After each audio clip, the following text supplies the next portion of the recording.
I've been following Arshdeep Singh for a number of years now. I would say to anyone that on social media or in the press that they want to put someone under pressure, you go out there and try and do it, with 2 billion people watching and see how you go.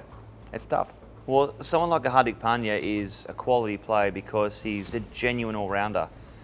I think all-rounder sometimes is given out too easily.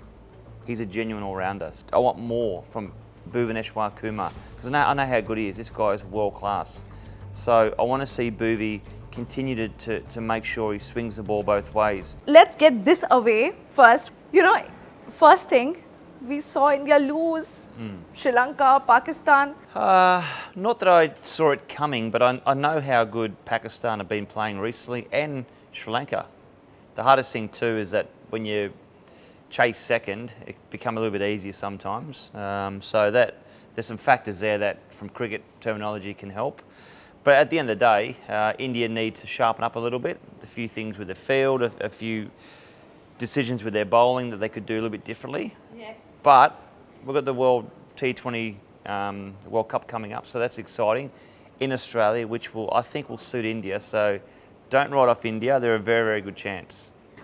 Because you were talking about the bowling part, what are your thoughts on Arshdeep Singh? When you bowl at the death, so that when you bowl the last couple of overs, the limelight's on you. You have to deliver, and if you don't, then you can get blamed for your team losing, and that's happened to me numerous amounts of occasions. So numerous times where you make that wrong call, you bowl the wrong ball, you don't quite hit your area, you might go for 4 or 6, but look, that's cricket. He'll learn from that. I still think he's got what it takes to be a very efficient death bowler. So what I'm saying is stick with him. Don't destroy the young kid now.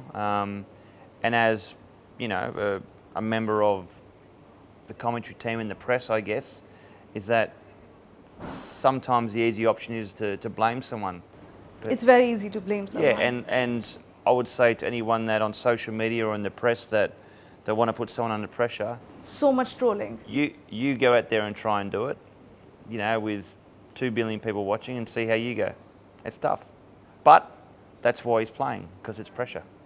Like you said, do not put so much pressure on the young boy, and there's so much trolling going on.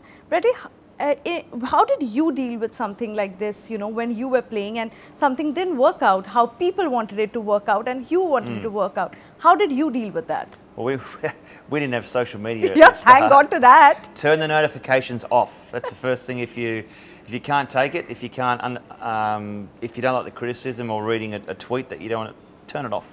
Don't read it. Secondly, just be true to yourself. If you haven't bowled the best, be honest with yourself and go, yeah, look, I haven't played my best cricket. It happens. Find a way next time to learn from it. Let's talk about Hardik Pandya.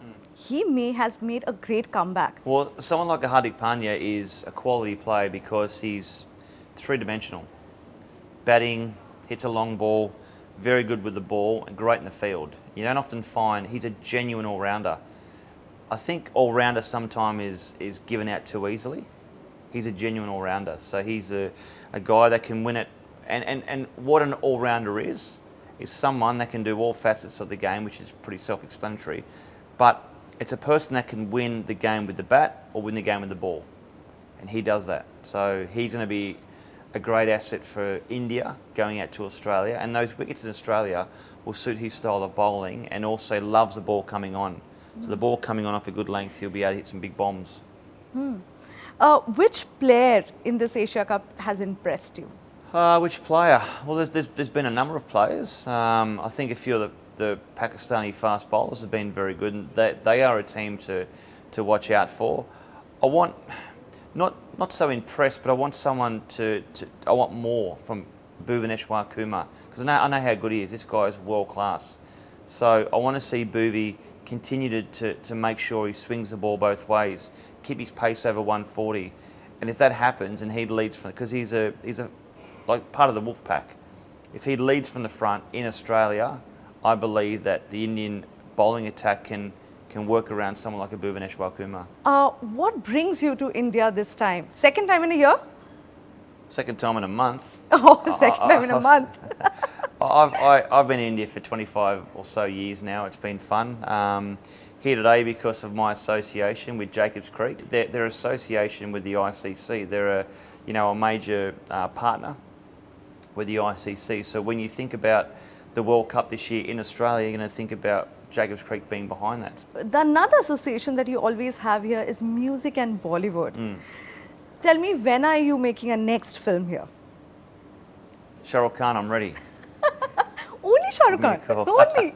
Or Amitabh Bachchan, No, look, you get offers to do Bollywood movies and stuff, and I've dabbled in, a little Bollywood cameo. I did an Australian film which I loved back in 2015 with Tanisha Chatterjee, who was an absolute star. She's a wonderful woman, great actress, but it's just time. They need 3 months, and for me to give up 3 months of my time is, I don't have 3 months to spare. I don't have 3 minutes to spare because I make myself busy. I love being busy. I love being active. But what is that one thing that you always do when you are in India? You have to do that. In India? Yeah, whenever you are here? Try to integrate myself with the local people.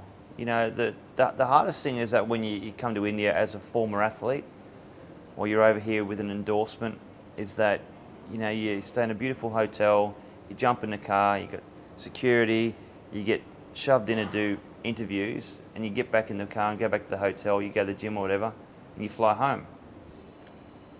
You haven't really experienced Mumbai India, yeah. or India. So I like to get out and just go for a walk, say good day to the locals, and just have some fun. Because at the end of the day, I'm just a normal guy from Australia that's, I guess, been lucky with what I've achieved with cricket and a few other things. People recognize you on streets when you're walking around. They say, here comes a Farangi. Till you have fun being I love called a it. Firangi? I love it. It's funny because, they might say something in Hindi, Gora Farangi or something, and I understand.